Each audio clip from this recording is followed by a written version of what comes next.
আসসালামু আলাইকুম পঞ্চম শ্রেণীর শিক্ষার্থীবৃন্দ। ইউনিট 5 পেজ নাম্বার 26-এ স্টুডেন্ট কাউন্সিলের কোশ্চেনগুলো আজকে আমরা সলভ করব। আমি কিন্তু চেষ্টা করি সবসময় অতি সহজে কিভাবে আমরা অ্যান্সারগুলো লিখতে পারি এবং অর্থগুলো বুঝে লিখতে পারি। যাই হোক, প্রথমে আমাদের আছে স্টুডেন্ট কাউন্সিল। এখানে কোশ্চেন হচ্ছে রিড দ্য ডায়লগ এগেইন। আমাদেরকে ডায়লগটা আবার পড়তে বলছে। And answer the questions below, এবং নিচের প্রশ্নগুলোর উত্তর দিতে বলছে। 1 নম্বর প্রশ্ন কি বলছে? What is special event is happening at the school. Special মানে বিশেষ, ইভেন্ট মানে উৎসব, ঘটনা বা অনুষ্ঠান। তাহলে আমাদের আজকে স্কুলে স্পেশাল কি হচ্ছে সেটা আমরা প্যাসেজের ডায়লগ থেকে বের করব। এখন আমরা যদি এখান থেকে প্রশ্নগুলো পড়ি তাহলে কিন্তু অ্যান্সার এখান থেকেই খুঁজে বের করতে পারবো। What special event is happening at the school. আজকে স্কুলে বিশেষ কি ঘটনা? এই যে what is happening at school today, এটা কিন্তু অলরেডি চলে আসছে। Today is the student council election. এখন এইটুকু দিলে কিন্তু হবে না, আমাদের ভালো হবে না তা না, ভালো হবে না। তাই আমরা যদি এখান থেকে লিখি যে special event is happening at school, তাহলে আমরা লিখতে পারি যে অ্যান্সারে আমাদের কি আসে। এখান থেকে আমরা লিখব special event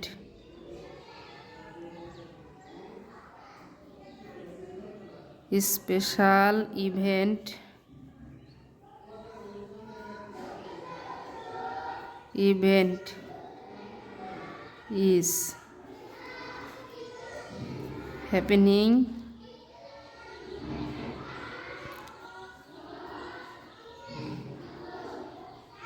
happening student council is a student council election, student council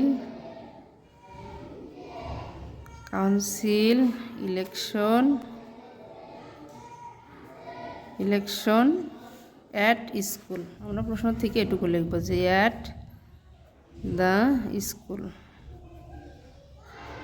শেষ। তারপর বলছে কি who can be the candidates in the election. Who can, কে হতে পারবে ক্যান্ডিডেট। এখন আমরা এখান থেকে দেখি কে হতে পারে। Any student from class 3 to, এই প্রশ্নের অ্যান্সার কিন্তু এখান থেকে দিয়ে দিলেই হবে যে এনি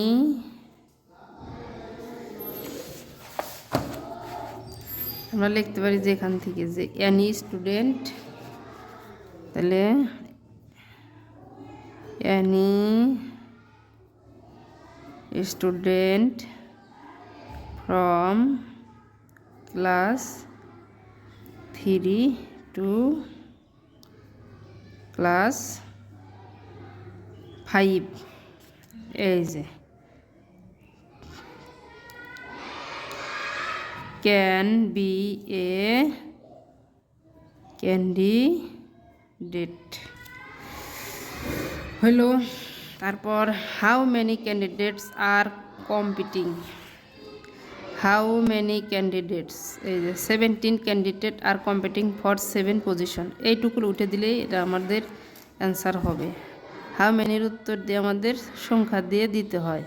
হাউ মেনি মানে কত সংখ্যক, কি বলছে হাউ মেনি ক্যান্ডিডেট, কত সংখ্যক প্রতিযোগিতা করছে।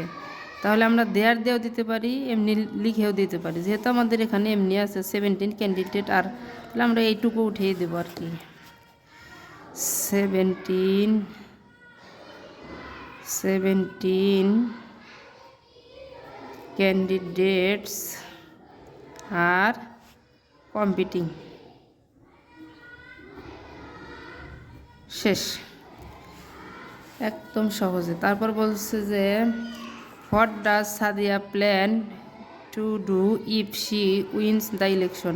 সাদিয়া যদি ইলেকশনে বিজয়ী হয় তাহলে সে কি করবে। এই যে সাদিয়া বলছে I will assist teacher to make our school is a better place.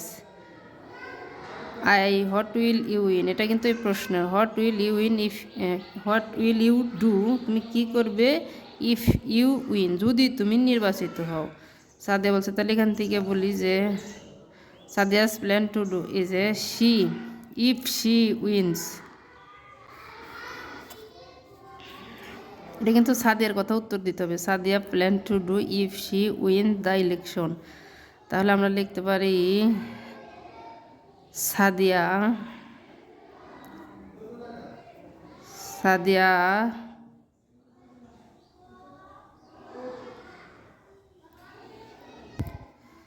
Sadia plan to do if she wins the election. এই যে এখান থেকে দিতে হবে অ্যান্সার। এখান থেকে আমি কিন্তু এই পর্যন্ত লিখলাম, লেখার পরে আমার এই যে এখান থেকে লিখবে যে শি উইল, আই উইল দিলে হবে না, শি উইল, যে she will assist the teacher to make their, আবার আছে দেয়ার হবে, আবার স্কুল তো হবে না, their school a better places. শেষ। তারপর হোয়াট উইল ইউ ডু, তুমি কি করবে, ইফ ইউর স্কুল, তোমার স্কুলে, if you are elected in the student council election, যদি তুমি স্টুডেন্ট কাউন্সিল নির্বাচনে নির্বাচিত হও তোমার স্কুলের জন্য, তখন তুমি কি করবে। এখন এটা তোমাকে প্রশ্ন করছে, তাহলে তুমি এটা লিখতে পারো যে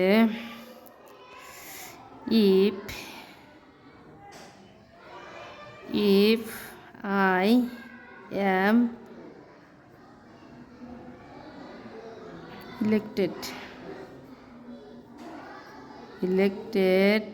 in the, আমি কিন্তু প্রশ্নের এখান থেকে এই পর্যন্ত উঠাবো আগে।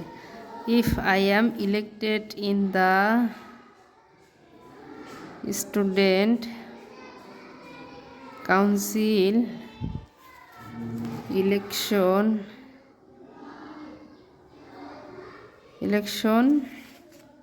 এই যে এখন হলো আমার কথা, আমি কিন্তু এখান থেকে চলছে এই যে এ পর্যন্ত কথা। তাহলে আমি লিখতে পারি কি, আই শ্যালও দিতে পারি, আমরা উইলও দিতে পারি। শ্যাল আর উইল কাছাকাছি ভার্ব, এখন আর শ্যালের ব্যবহার খুব কম। আই শ্যাল বা আই উইল, এই যে I will assist the teacher to make our school a better and best place। এখানে অর্থটা হচ্ছে যে আমি